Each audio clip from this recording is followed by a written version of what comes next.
To this video guys, nandito ngayon tayo sa simbahan ng Leon.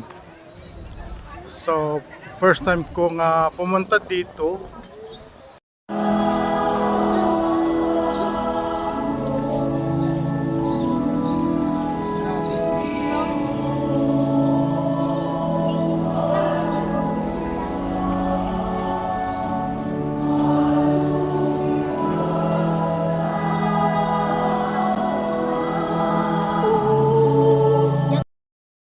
Sa harap ng simbahan. So galing na ako sa loob pero hindi ko napatapos ang misa, lumabas na ako guys. Kasi magbibindisyon na naman yan ng patay kasi guys. Kaya lumabas na ako. Kaya yan ang kanilang simbahan ng Leon.